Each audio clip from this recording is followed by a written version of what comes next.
Hello student, last video में हमने study किया था वायरस का इंट्रोडक्शन। उसके बाद हमने देखा था डिस्कवरी ऑफ द वायरस। तो डिस्कवरी ऑफ वायरस में हमने स्टडी किया था कि किस तरह इवन उसकी जो है उन्होंने एक्सपेरिमेंट किया, बिजर्निक ने एक्सपेरिमेंट किस तरीके से किया, फिर उसके बाद स्टैनली का एक्सपेरिमेंट क्या था। अभी हमें स्टडी करना है वायरस का स्ट्रक्चर, वायरस का लाइफ साइकिल और वायरस से होने वाली बीमारियां और बीमारियों के सिम्टम, ये हमें देखना है। तो वायरस जो है उसका स्ट्रक्चर क्या होता है। वायरस बेसिकली दो ही चीज़ों से बना होता है, एक होता है प्रोटीन और एक होता है न्यूक्लिक एसिड। तो प्रोटीन और न्यूक्लिक एसिड ये इनके मेन कंपोनेंट होते हैं। जैसे हम लोग अगर बैक्टीरिया की तरफ आते हैं तो बैक्टीरिया में प्रोटीन होता है, न्यूक्लिक एसिड होता है, लिपिड होता है, कार्बोहाइड्रेट होता है। प्रोटिस्टा में भी सेम होता है, यूकैरियोट में भी सेम होता है। लेकिन वायरस जो होता है, वायरस का ये कैरेक्टर ही है कि उसमें दो ही रहेंगे, एक रहेगा प्रोटीन, एक रहेगा न्यूक्लिक एसिड। अभी अगर वायरस है तो वायरस में प्रोटीन, जितने भी वायरस है उन सब में प्रोटीन रहेगा ही। लेकिन वायरस में आइदर डीएनए होगा या आइदर आरएनए होगा। एक ही वायरस में हमको दोनों भी नहीं मिलेंगे, एक मिलेगा डीएनए और एक मिलेगा आरएनए। ऐसा एक ही वायरस के अंदर दोनों भी नहीं हो सकते हैं। तो आरएनए वाले वायरस अलग हो जाएंगे, डीएनए वाले वायरस अलग हो जाएंगे। ऐसा कोई भी वायरस नहीं है कि जिसमें दोनों भी हमको एक ही जगह पे मिल जाएंगे। सो यहाँ पे अगर हम लोग आते हैं तो protein and nucleic acid, nucleic acid जो रहेगा इधर डीएनए और आरएनए होगा। No virus contain both RNA and the DNA. अभी हम लोग आते हैं स्ट्रक्चर की तरफ। जैसे हम लोग आते हैं TMV, tobacco mosaic virus. Tobacco mosaic virus में हमें यहाँ पे दिखाई देगा आरएनए। तो ये आरएनए वायरस होता है, सिंगल स्टैंडर्ड आरएनए वायरस। एक होता है डबल स्टैंडर्ड आरएनए वायरस, एक होता है double standard DNA virus. Single standard RNA virus यानी जिसमें आरएनए होंगे। डबल स्टैंडर्ड आरएनए वायरस जो है इसमें दो आरएनए होंगे, a pair with you, you pair with ऐसे होंगे डबल स्टैंडर्ड आरएनए। और ये रहता है डबल स्टैंडर्ड डीएनए वायरस। तो वायरस जो होते हैं ये तीन टाइप के होते हैं, सिंगल स्टैंडर्ड, डबल स्टैंडर्ड। इसके बाद वायरस का स्ट्रक्चर जो होगा, वायरस के स्ट्रक्चर में हम लोग आते हैं यहाँ पे okay tobacco mosaic virus. Tobacco mosaic virus जो होगा उसमें हमें क्या दिखाई देता है, इसमें हमें दिखाई देता है ये आरएनए और यहाँ पे ये बॉल जैसा जो दिख रहा है, ये जो बॉल जैसा स्ट्रक्चर है उसे हम लोग कहेंगे कैप्सोमर। तो हम लोग इमेजिन करते हैं कि हमारे पास एक ऐसा थ्रेड है या वायर है और उसको मैंने छोटे छोटे छोटे छोटे ऐसे बॉल लगा दिए, गोल गोल गोल गोल बॉल लगा दिए। तो पूरे बॉल से जो स्ट्रक्चर बनेगा that is called as a capsid. अभी सिंगल बॉल जो होगा उसका नाम रहेगा कैप्सोमर। तो जितने भी वायरस आते हैं उनमें ऐसे बॉल के जैसा स्ट्रक्चर मिलता है। बॉल के जैसा स्ट्रक्चर है, इसका मतलब ये टर्शरी प्रोटीन ही होगा। तो बॉल के जैसा यहाँ पे स्ट्रक्चर मिलता है, तो ये बॉल बॉल बॉल के जैसे कंबाइन हो जाएंगे and we get a capsid. इसे कहते हैं टोबैको मोजाइक वायरस। ये प्लांट के ऊपर अटैक करेगा। नॉर्मली प्लांट के ऊपर अटैक करने वाले वायरस जो होते हैं वो होते हैं single standard RNA virus. Plant के ऊपर अटैक करने वाले जो वायरस है वो होते हैं सिंगल स्टैंडर्ड आरएनए वायरस। लेकिन कभी कभी डबल स्टैंडर्ड आरएनए वायरस भी, डबल स्टैंडर्ड डीएनए वायरस भी हमें दिखाई दे सकते हैं, जैसे कॉलीफ्लावर। तो कॉलीफ्लावर जो है, कॉलीफ्लावर मोजाइक वायरस जो होता है वो डबल स्टैंडर्ड डीएनए वायरस होता है। तो कॉलीफ्लावर प्लांट है, उसके ऊपर अटैक कर रहा है। इसका मतलब ये होता है कि most of the virus, most of the plant virus जो होते हैं वो आरएनए वायरस ही होते हैं। लेकिन कभी कभी एक्सेप्शन हो सकता है, कुछ ऐसे भी वायरस है जो प्लांट के ऊपर अटैक करते हैं जो डबल स्टैंडर्ड डीएनए वायरस होते हैं। फिर नेक्स्ट आते हैं बैक्टीरिया के ऊपर अटैक करने वाला वायरस, इसको कहते हैं बैक्टीरियोफेग। इस केस में फेग जो वर्ड है इसका मतलब होता है वायरस। तो ये जो फेग वर्ड है इसका मतलब होता है वायरस। अगर बैक्टीरिया के ऊपर अटैक करेगा बैक्टीरियोफेग, अगर अलगी के ऊपर अटैक करेगा तो फाइकोफेग, फंजाई के ऊपर अटैक करेगा तो माइकोफेग, एनिमल के ऊपर अटैक करेगा तो जूफेग, प्लांट के ऊपर अटैक करेगा तो फाइटोफेग। तो वैसे ही बैक्टीरिया के ऊपर जब अटैक करता है इसे कहते हैं बैक्टीरियोफेग। तो फेग का मतलब होता है वायरस। फिर बैक्टीरियोफेग वायरस पर हम लोग देखते हैं तो वो कैसा होता है। यहाँ पे हमें दिखाई देगा ये प्रोटीन, इसे कहेंगे हेड। इसे कहेंगे कॉलर, इसे कहते हैं शीथ और इसे कहते हैं टेल, और ये होता है टेल फाइबर। तो ये ऊपर का पार्ट है हेड, फिर ये रहेगा कॉलर, ये रहेगा शीथ, ये रहेगा टेल फाइबर, और ये होगा पूरा कैप्सिड। इसे हम लोग कहेंगे कैप्सिड। तो कैप्सिड यानी क्या होता है? प्रोटीन का लेयर, जो बाहर का जितना भी लेयर रहेगा और अंदर जो मटेरियल रहेगा वो रहेगा यहाँ पे डीएनए। तो ये होता कैसे है? एग्जैक्टली ये ऐसे रहेगा, ये ऐसा पूरा का पूरा प्रोटीन का बना होगा, जस्ट लाइक अ स्फीयरिकल, जैसे पेन है यहाँ पे ऐसा पूरा का पूरा बना होगा, और इसके अंदर ये रहेगा ये वाला, ओके, शीत वाला पार्ट है, फिर यहाँ पे रहेंगे इस तरह टेल रहेंगे, और इसके अंदर प्रेजेंट रहेगा डीएनए। तो ये जो स्ट्रक्चर है ये काफी इंपॉर्टेंट है, ये एग्जाम में आता है, इसके ऊपर क्वेश्चन भी आते हैं, डायग्राम पूछी जाती है और उसके ऊपर ये क्वेश्चन पूछे जाएंगे कि कौन से पार्ट का नाम क्या है। तो पहला रहेगा हेड, फिर ये रहेगा कॉलर, फिर रहेगा शीथ, और ये रहेगा टेल फाइबर। इसके बाद हम लोग तीसरा वायरस पढ़ते हैं, वो होता है HIV का वायरस। HIV का वायरस जो होता है वो होता है RNA virus, single standard RNA virus. HIV का वायरस जो होता है उसमें भी हमें सेम दिखाई देगा, यहाँ पे दिखाई देगा कैप्सिड और यहाँ पे हमको दिखाई देंगे RNA। इसका मतलब वायरस में दो ही चीजें होती है, एक होता है प्रोटीन और एक होता है न्यूक्लिक एसिड। तो यहाँ पे जैसे HIV के वायरस के हम लोग आते हैं, तो HIV का वायरस जो होता है उसे कहते हैं रिट्रो वायरस, इन्हें कहा जाता है, ऐसे जो वायरस होते हैं इसे कहते हैं रिट्रो वायरस। रिट्रो वायरस यानी क्या होता है? नॉर्मली हम लोग डीएनए से बनाते हैं आरएनए, डीएनए से बनाते हैं आरएनए, और आरएनए से बनाते हैं प्रोटीन। तो ये ऐसा एक सीक्वेंस होता है, डीएनए नॉर्मल प्रोसेस में ऐसा ही होता है, डीएनए से बनता है आरएनए और आरएनए से बनता है प्रोटीन। लेकिन एचआईवी का वायरस थोड़ा सा अलग होता है। एचआईवी के वायरस में आरएनए प्रेजेंट है, तो जो आरएनए होगा इसका बनेगा सिंगल स्टैंडर्ड डीएनए, और सिंगल स्टैंडर्ड डीएनए जो है उसका बनेगा डबल स्टैंडर्ड डीएनए, और डबल स्टैंडर्ड डीएनए का और बनेगा आरएनए, और आरएनए बनाएगा प्रोटीन, और आरएनए बनाएगा प्रोटीन। यानी पहले यहाँ पे आरएनए है, फिर यहाँ पे सिंगल स्टैंडर्ड डीएनए, फिर यहाँ पे सिंगल स्टैंडर्ड आरएनए, फिर यहाँ पे double standard DNA, double standard DNA के बाद और से सिंगल स्टैंडर्ड आरएनए, और हमको मिलेगा प्रोटीन। तो यहाँ पे ये होता है रिवर्स ट्रांसक्रिप्शन, यानी डीएनए से जब आरएनए बनता है तो ट्रांसक्रिप्शन, आरएनए से जब प्रोटीन बनता है तो ट्रांसलेशन। तो यहाँ पे एचआईवी का वायरस उल्टा मैकेनिज्म करता है, जैसे कोरोना का वायरस है, एचआईवी का वायरस है, वो उल्टा मैकेनिज्म करता है। उसमें पहले आरएनए का बनता है सिंगल स्टैंडर्ड डीएनए, फिर सिंगल स्टैंडर्ड का बनता है डबल स्टैंडर्ड, फिर उसका आरएनए, फिर प्रोटीन। इसलिए इसको बोला जाता है रिट्रो वायरस, क्योंकि ये रिवर्स ट्रांसक्रिप्शन करते हैं। रिवर्स ट्रांसक्रिप्शन का मतलब क्या होता है कि हम लोग आरएनए से बनाएंगे डीएनए, आरएनए से हम लोग बनाएंगे डीएनए, और डीएनए से और बनेगा आरएनए, और उसके बाद इसका बनेगा protein. That is called as a reverse transcription. तो एनीवे जब हम लोग human health and disease chapter पढ़ते हैं उसमें ये आता है रिट्रो वायरस यानी क्या होता है। तो ह्यूमन हेल्थ एंड डिसीजेज में हमें स्टडी करना है एचआईवी के बारे में, एचआईवी का लाइफ साइकिल कैसा होता है, एचआईवी क्या सिम्टम क्या होते हैं, तब यहाँ पे हम लोग डिटेल में स्टडी कर सकते हैं ये वायरस होता क्या है। फिलहाल के लिए हम लोग इतना याद रखते हैं कि इस तरीके का वायरस होता है। तो वायरस का स्ट्रक्चर जो रहेगा वो दो ही होगा, प्रोटीन और रहेगा न्यूक्लिक एसिड। तो वायरस सिंगल स्टैंडर्ड हो सकते हैं, वायरस डबल स्टैंडर्ड हो सकते हैं, वायरस नॉर्मली प्लांट वायरस जो होते हैं वो सिंगल स्टैंडर्ड होते हैं। लेकिन सबसे important animal virus, animal virus तीनों भी टाइप के हो सकते हैं। Animal virus single standard RNA virus होगा, हो सकता है, वो डबल स्टैंडर्ड आरएनए वायरस हो सकता है, या डबल स्टैंडर्ड डीएनए वायरस भी हो सकता है। तो एनिमल के जो वायरस होते हैं उनमें तीनों भी टाइप आते हैं। प्लांट का जो वायरस होता है वो होता है सिंगल स्टैंडर्ड आरएनए वायरस। अभी इसके बाद इसका पढ़ते हैं हम लोग मैकेनिज्म, लाइफ साइकिल क्या होता है।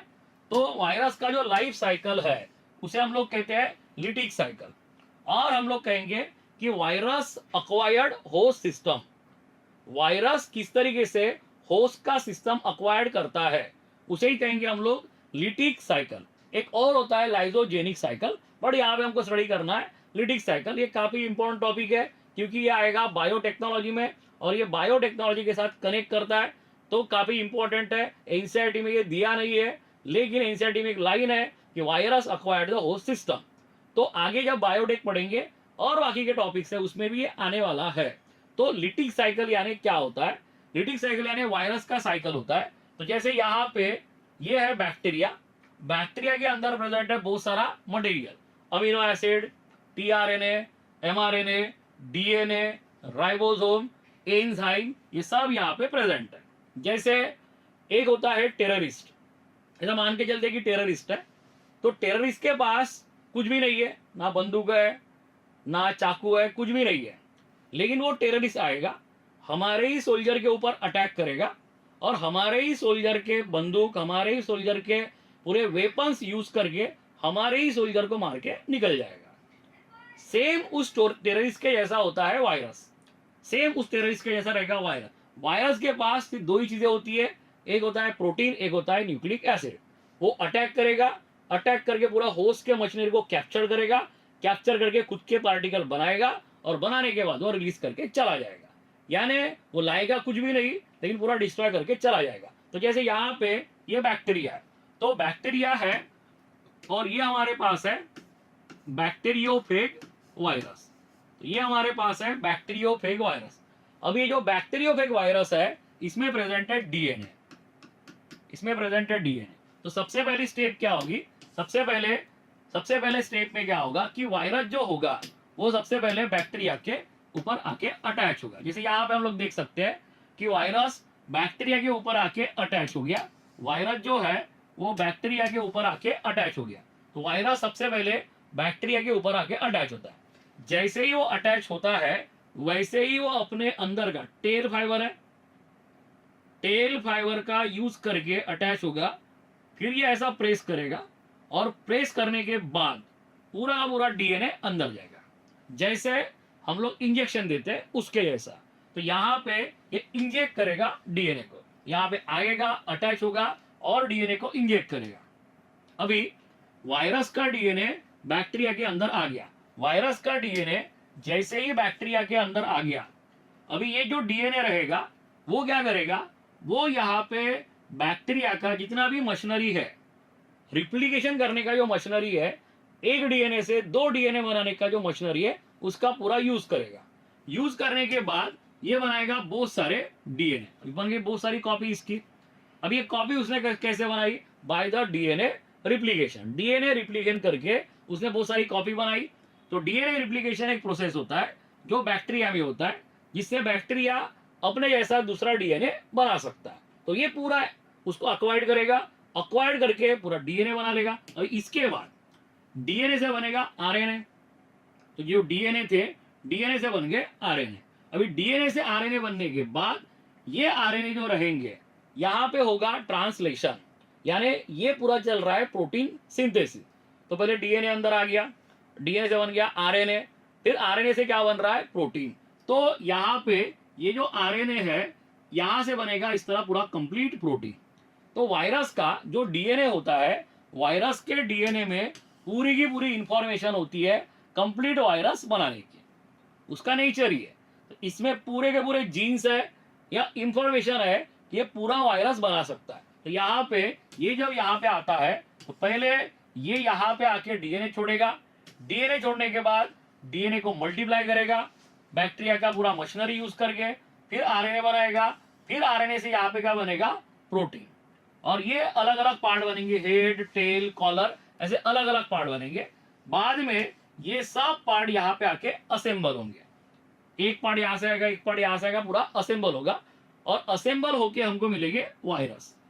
अभी ये जो वायरस है ये बैक्टीरिया के सेल वॉल को ब्रेक करके रिलीज हो जाएंगे, इसे कहते हैं हम लोग lytic cycle of the virus. तो बायोटेक्नोलॉजी में हम लोग ये पढ़ेंगे कि लिटिक साइकिल का यूज कैसे होता है कोई प्रोडक्ट प्रोड्यूस करने के लिए। जैसे मैंने वायरस में अगर इंसुलिन का जीन्स छोड़ दिया, तो यहाँ पे अगर मैं इंसुलिन का जीन्स छोड़ूंगा तो ये वायरस जो रहेगा वो इंसुलिन के जीन्स को भी मल्टीप्लाई कर सकता है। तो ये हमको सब पढ़ना है बायोटेक्नोलॉजी में। इसके बाद हम लोग आते हैं वायरस से होने वाली बीमारियां। तो वायरस से जो बीमारियां होती है, कुछ बीमारियां प्लांट में होती है, कुछ बीमारियां एनिमल में होती है। प्लांट में होने वाली बीमारियां कॉमन है, tobacco mosaic virus, cauliflower Mosaic virus. उसके बाद एनिमल में जो होती है वो ये होती है, ओके। एनिमल में कॉमन रहेगा फ्लू, उसके बाद यहाँ पे मम्स जो होता है वो होता है वेरियोला वायरस की वजह से। तो यहाँ पे ओके, एक रहेगा स्मॉल पॉक्स। उसके बाद है स्मॉल पॉक्स जो होता है, स्मॉल पॉक्स होता है by the variola varicella virus से होता है। इसके बाद हर्पेस, तो हर्पेस ऐसा होता है, स्मॉल पॉक्स का वायरस ऐसा होता है, मम्स होता है, तो मम्स है, हर्पेक्स है, ये सब जो बीमारियां है ये होती है बिकॉज ऑफ वायरस। वायरस का जब इन्फेक्शन होता है तो उसके कुछ कैरेक्टर्स होते हैं। फर्स्ट कैरेक्टर रनिंग नोज, तो नाक से थोड़ा पानी निकलना स्टार्ट होता है और यहाँ पे पिंपल लाइक स्ट्रक्चर भी आते हैं। तो चिकन पॉक्स है, स्मॉल पॉक्स है, उसके बाद मम्स है, उसके बाद हर्पेस है, मीजल्स है, ये सब जो बीमारियां होती है एनिमल में वो होती है बाय द वायरस से। प्लांट में जब होती है, तो प्लांट में जब ये बीमारियां होती है तो इनके कुछ कैरेक्टर है। जैसे अगर प्लांट में बीमारी होती है, तो प्लांट में अगर बीमारी होती है तो यहाँ पे ये जो रहेगा इस तरह मोजाइक फॉर्मेशन होता है। उसके बाद यहाँ पे अगर हम लोग आते हैं प्लांट में, तो हमें ये ऐसा दिखाई देता है मोजाइक पैटर्न। इसे कहते हैं वेन क्लियरिंग। वेन क्लियरिंग का मतलब क्या होगा कि प्लांट की जो वेन्स होती है वो डेड हो जाती है। प्लांट की जो वेन्स होती है वो डेड हो जाती है और उनका कलर येलो आ जाता है, क्योंकि क्लोरोफिल जो होगा, क्लोरोफिल डिस्ट्रॉय होगा और कैरोटीन बनेगा तो पूरा येलो येलो आता है। तो प्लांट में स्टंटेड ग्रोथ होती है। स्टंटेड ग्रोथ होती है इसका मतलब उसकी हाइट स्टॉप हो जाती है। प्लांट में डॉर्फिज्म होता है, डॉर्फिज्म होता है इसका मतलब प्लांट छोटा ही रहता है। तो प्लांट जो होता है, प्लांट में इतने सारे सिम्टम्स है। एक होता है मोजाइक, एक होता है वेन क्लियरिंग, एक होता है स्टंटेड ग्रोथ, एक रहता है डॉर्फिज्म। ह्यूमन में, एनिमल में जब होती है तो उनके अलग अलग सिम्टम हो सकते हैं। अलग अलग सिम्टम जैसे रनिंग नोज हो सकता है, हेडेक हो सकता है, फीवर हो सकता है, तो ये अलग अलग होते हैं। तो ये सब था हमारा अबाउट द वायरस। इसके बाद हमको स्टडी करना है अबाउट द वायरॉइड्स।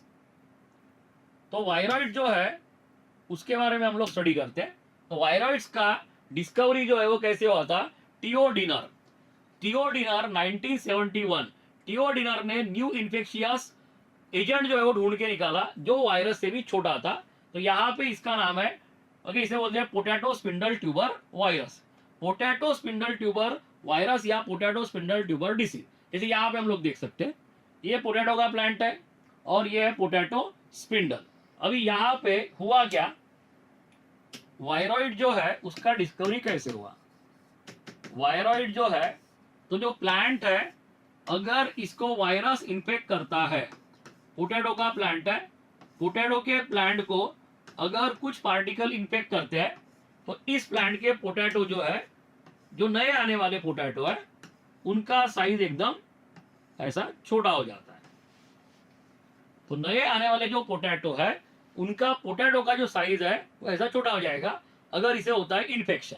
तो टियोडिनर जो थे उन्होंने क्या किया, ये जो पोटैटो है इसका साइज एकदम छोटा है, इसका बनाया जूस। इसका जूस बनाने के बाद उसे किया फिल्टर, और फिल्टर करने के तरीके अलग अलग थे, और फिल्टर करने के बाद यहाँ पे ये मिल गया जूस। अभी जैसे ये जूस मिला उन्होंने एक हेल्दी प्लांट के ऊपर इसको अप्लाई किया,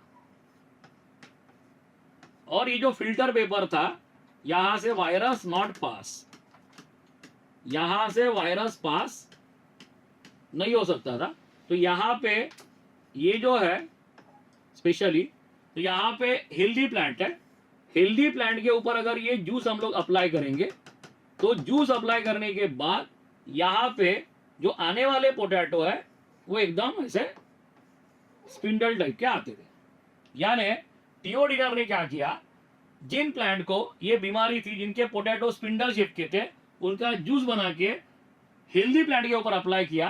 तो उन्होंने देखा कि जो पोटैटो है वो भी कैसे आ गए, स्पिंडल शेप के आ गए, और ये जो फिल्टर पेपर था ये यहां से वायरस पास नहीं हो सकते थे। इसका मतलब क्या हो गया? इसका मतलब ये हुआ कि ये जो पार्टिकल है वो वायरस से भी छोटा है, ये पार्टिकल वायरस से भी छोटा है। फिर उन्होंने इनको ऑब्जर्व किया, ऑब्जर्व करने के बाद इनको मिला यहाँ पे आरएनए, उनको मिला यहाँ पे आरएनए। ये था लो मॉलिक्यूलर वेट आरएनए, ये था low molecular weight RNA. Low molecular weight RNA का मतलब क्या होगा, एकदम छोटा सा आरएनए। अभी उन्होंने जो आरएनए है उसके सीक्वेंस सबसे चेक करके देखे, बैक्टीरिया है, फंगस है, प्रोटिस्टा है, सबसे चेक करके देखे, लेकिन किसी से भी ये मैच नहीं किए।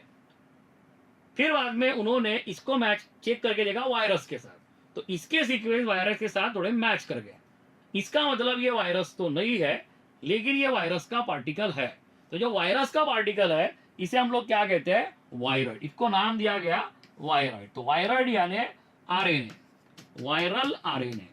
वायरस का जो आरएनए होगा उसे हम लोग कहते हैं वायरॉइड्स। तो वायरॉइड्स ये होता है, और वायरॉइड की वजह से जो बीमारी होती है उसका नाम है पोटैटो स्पिंडल ट्यूबर डिसीज, और वायरस का नाम है पीएसटीवी वायरस, जिसे कहते हैं पीएसटीवी वायरस। तो ये था वायरॉइड्स के बारे में, जिसको डिस्कवर किया था टीओ डीनर ने। इसके बाद नेक्स्ट आते हैं प्रियॉन्स।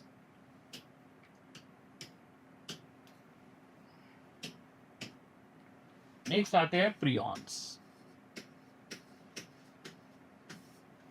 प्रियॉन जो है एक बीमारी थी, उसका नाम था मैड काउ डिसीज, और एक है क्रिस्पर्ड जैकोब डिसीज,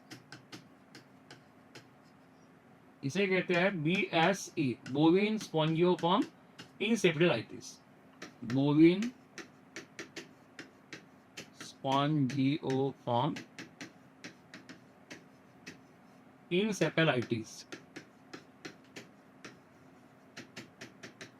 तो अभी यहाँ पे दो बीमारियां हैं, एक है सीजे जैकोब डिसीज, ये होती है ह्यूमन में, और ये होती है काऊ के ब्रेन में। तो यहाँ पे दोनों बीमारियां जो है, दोनों बीमारियों का, यहाँ पे दोनों जो बीमारियां है, देखो अभी यहाँ पे दोनों जो बीमारियां है उसका कैरेक्टर सेम ही है।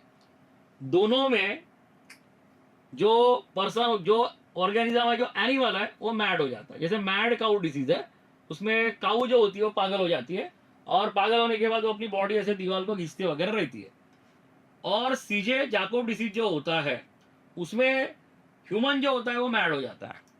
अभी ह्यूमन मैड हो जाता है, सीजे क्रिस्पर्ड जैकोब डिसीज में वो मैड हो जाता है। अभी साइंटिस्ट लोगों ने यहाँ पे दोनों के भी ब्रेन का स्टडी किया, ह्यूमन का एज वेल एज काऊ का।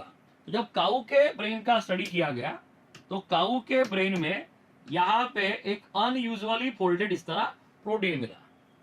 उसी तरह जो ह्यूमन थे उनके भी ब्रेन में एक अनयूजुअली फोल्डेड, नॉर्मल जो प्रोटीन फोल्ड होता है उससे थोड़ा सा अलग फोल्डेड उनको प्रोटीन मिला। अभी साइंटिस्ट लोगों ने स्टडी किया कि ये जो प्रोटीन है वो किससे मैच करता है। तो उन्होंने इस प्रोटीन को मैच करके देखा सभी ऑर्गेनिज्म के साथ, लेकिन वो किसी से भी मैच नहीं किया। लेकिन ये जो प्रोटीन था ये मैच कर रहा था वायरस के प्रोटीन के साथ, वायरस प्रोटीन के साथ मैच कर रहा है। अभी वायरस के प्रोटीन के साथ मैच कर रहा है, ये भी सेम है, यहाँ पे जो मिला वो भी वायरस के प्रोटीन के साथ मैच कर रहा है। अब ये तो वायरस नहीं है, ना आरएनए वायरस का, तो ये क्या है, ये है वायरस का प्रोटीन। तो जो वायरस का प्रोटीन है, ये जो वायरस का प्रोटीन है इसे कहते हैं प्रियॉन, इसे कहा गया प्रियॉन। अब ये दोनों भी नॉर्मल प्रोटीन से थोड़ा सा अलग होते हैं, अलग तरीके से फोल्ड होते हैं। अभी यहाँ पे ये दोनों प्रोटीन जो है वो एनालॉगस है। एनालॉगस, एनालॉगस इसका मतलब क्या होता है कि वो फंक्शनली सेम है, स्ट्रक्चरली डिफरेंट है। अभी यहाँ पे ये जो प्रोटीन है मैड, जो काऊ के ब्रेन में मिलने वाला है, वो जो प्रोटीन है, ये भी प्रोटीन जो है उसका भी काम है इसको मैड करना, इसका भी काम है इसको मैड करना, लेकिन दोनों स्ट्रक्चरली अलग है।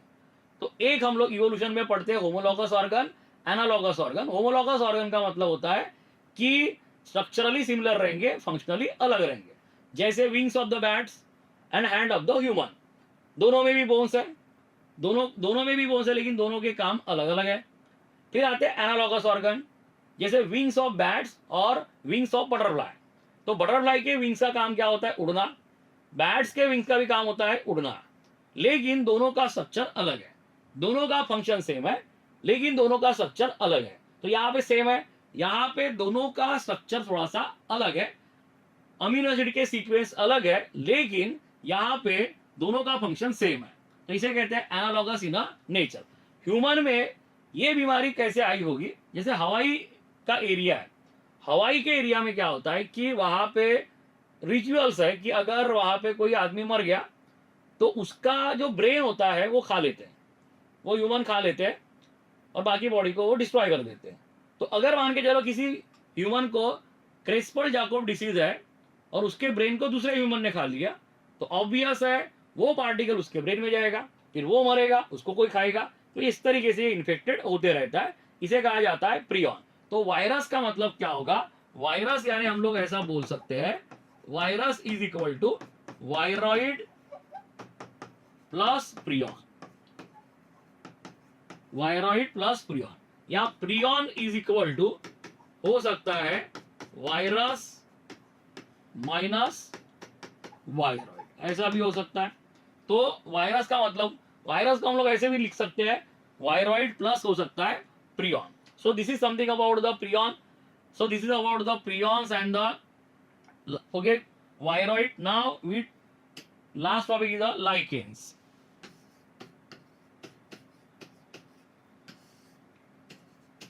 symbiotic association between algae and fungi.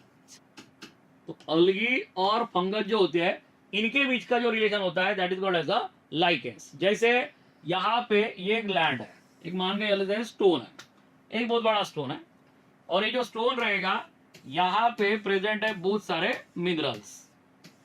ये स्टोन है और यहाँ पे प्रेजेंट है बहुत सारे मिनरल प्रेजेंट है।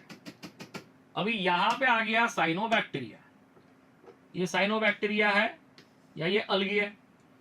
तो साइनोबैक्टीरिया जो रहेगा वो उसका खुद का खाना खुद बनाएगा in the presence of sunlight. इसका मतलब साइनोबैक्टीरिया की प्रॉपर्टी है कि वो खुद का खाना खुद बना सकता है in the presence of sunlight.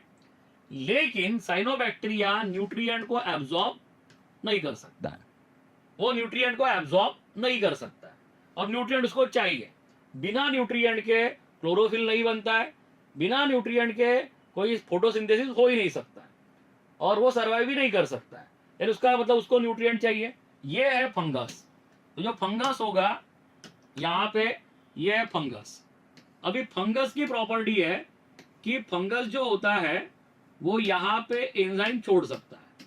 Fungus जो होता है वो यहाँ पे एंजाइम छोड़ सकता है और एंजाइम छोड़ के न्यूट्रिएंट को एब्जॉर्ब कर सकता है।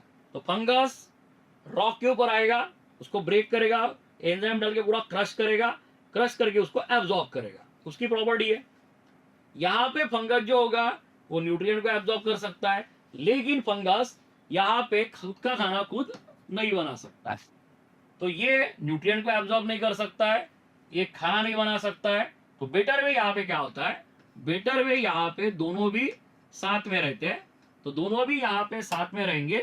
जब दोनों भी यहाँ पे साथ में रहते हैं तो यहाँ पे दोनों का भी फायदा होता है। एक जो साइनोबैक्टीरिया है या अलगी है वो इसको खाना सप्लाई करेगी, उसके बदले ये इनको सप्लाई करेगा न्यूट्रिएंट। तो यहाँ पे दोनों का जो रिलेशन होता है that is called as a lichens. तो यहाँ पे फंगस जो होगा वो अलगी को न्यूट्रिएंट देगा, अलगी इसको यहाँ पे ओके खाना सप्लाई करते रहेगी। यहाँ पे फंगल पार्टनर जो होगा इसे कहेंगे फाइकोबियॉन, माइकोबियॉन, और अलगल पार्टनर जो होगा इसे कहते हैं फाइकोबियॉन। तो एक है फंगल पार्टनर, एक है अलगल पार्टनर, इसे कहते हैं हम लोग लाइकेन। तो लाइकेन जो होते हैं इसके ना अलग अलग टाइप्स है, लाइकेन के अलग अलग टाइप होते हैं, तो इसे कहते हैं हम लोग लाइकेन्स। तो लाइकेन के अलग अलग, लाइकेन ऐसे होता है, लाइकेन में यहाँ पे ये फंगल है और ये वाला अलगी है। अभी लाइकेन्स हमें कहाँ पे मिलते हैं, हम घर में जो मसाले के फूल खाते हैं वो मसाले के जो फूल होते हैं वो होते हैं लाइकेन्स। तो मसाले के फूल में हमें ये सब दिखाई दे सकता है। तो लाइकेन इस तरीके के होते हैं, जैसे मसाले के फूल ऐसे होते हैं। तो मसाले के फूल में ये सब आता है, ये भी आता है, ये होते हैं लाइकेन्स। लाइकेन के टाइप्स होते हैं, एक होता है क्रस्टोज लाइकेन जो इस तरीके का होता है, एकदम चिपक के रहता है, पतला होता है। एक आता है फॉलियोज लाइकेन, थोड़ा सा बड़ा होता है। उसके बाद आता है फ्रुक्टिकोज लाइकेन, ये काफी बड़ा होता है, तो ये थोड़ा एडवांस टाइप का होता है। अभी लाइकेन जो होगा, लाइकेन यहाँ पे बहुत सारे काम के होते हैं। लिटमस पेपर लाइकेन से बनता है। मसाले के फूल जो हम लोग मसाला खाते हैं वो भी लाइकेन्स के होते हैं। लाइकेन हमें इस तरीके से दिख सकते हैं, क्रस्टोज है, फॉलियोज है, फ्रुक्टिकोज है। लाइकेन जो होते हैं वो नॉर्मली ऐसा मान के चलते कि ये रॉक है। अभी इस रॉक पे लाइफ आना मुश्किल है, लाइफ की प्रोबेबिलिटी कम है। हम लोग देख रहे हैं सक्सेशन, हम लोग पढ़ रहे हैं सक्सेशन। सक्सेशन का मतलब क्या होता है कि एक जगह होती है, वहां पे नए नए स्पीसीज कॉलोनाइज करते हैं, कॉलोनी बनाते हैं, उसे कहते हैं सक्सेशन। तो इन शॉर्ट हम लोग देखते हैं सक्सेशन। यहाँ पे सबसे पहले आता है छोटा सा लाइकेन, उसे कहेंगे हम लोग, this is called as a crustose lichen. फिर ये मर जाएगा, मरने के बाद यहाँ पे आ जाएगा थोड़ा सा बड़ा वाला लाइकेन, ये बड़े वाले लाइकेन है, फॉलियोज लाइकेन। फिर ये भी मर जाएंगे, और मरने के बाद यहाँ पे आएगा अलगी, यहाँ पे आता है छोटा सा मॉस। फिर ये मॉस भी मर जाएगा, और मॉस मरने के बाद यहाँ पे आ जाएंगे श्रब। फिर ये श्रब भी मर जाएगा, और श्रब मरने के बाद यहाँ पे लगेंगे ट्रीज। तो ये होता क्या है, सक्सेशन यानी क्या होता है कि जैसे कोई बेयर रॉक है तो वहां पे लाइफ आना पॉसिबल नहीं है, तो वहां पे ये दोनों आएंगे साथ में, अलगी और फंगस। फिर थोड़ा थोड़ा रॉक को ब्रेक करेंगे, फिर रॉक को ब्रेक करेंगे, वो मर जाएंगे। मरने के बाद फिर और एक फॉलियोज आएगा, फॉलियोज आने के बाद क्या हो जाएगा, यहाँ पे वो भी मर जाएगा, तो रॉक और ब्रेक हो जाएगा। फिर आगे आएगा और से तो श्रब आएगा, और इसके बाद आएंगे ट्रीज। ये प्रोसेस है, इसे कहते हैं सक्सेशन। इस काम में भी आता है लाइकेन। तो लाइकेन जो होते हैं वो होते हैं pollution indicator, pollution indicator, SO2 pollution indicator. तो ये SO2 पोल्यूशन इंडिकेटर होते हैं। SO2 पोल्यूशन इंडिकेटर है, इसका मतलब क्या होता है कि जिस एरिया में सल्फर डाइऑक्साइड का पोल्यूशन होता है उस एरिया में ये ग्रोथ नहीं करते हैं। जैसे अगर हम लोग कार लेते हैं, गाड़ी लेते हैं, या कोल माइंस है, कोल माइंस से कौन सा धुआं ज्यादा निकलता है, कौन सी गैस ज्यादा निकलती है, तो कार्बन डाइऑक्साइड नहीं निकलती है ज्यादा, निकलती है सल्फर डाइऑक्साइड। अगर हम लोग पेट्रोल को भी बंद करते हैं तो वहां से सल्फर डाइऑक्साइड सबसे ज्यादा निकलता है। तो अगर सल्फर डाइऑक्साइड का लेवल बढ़ गया तो ऑब्वियस है कि सल्फर डाइऑक्साइड बढ़ने की वजह से जो लाइकेन्स है वो मर जाते हैं। यानी इसका मतलब लाइकेन हम ये इंडिकेट करते हैं कि मैं अगर यहाँ पे नहीं हूं, इसका मतलब यहाँ पे सल्फर डाइऑक्साइड ज्यादा है। जैसे हम लोग अगर पूना साइड जाते हैं, लोनावाड़ा जाते हैं, तो वहां पे हमें प्लांट के ऊपर ऐसे बड़े बड़े लाइकेन्स दिखाई देते हैं। लेकिन अगर यही हम लोग इस कोल माइंस के तरफ आते हैं तो कोल माइंस के एरिया में हमको ये दिखाई नहीं देते। तो लाइकेन इंडिकेट करता है okay SO2 pollution. So this is something about the lichen.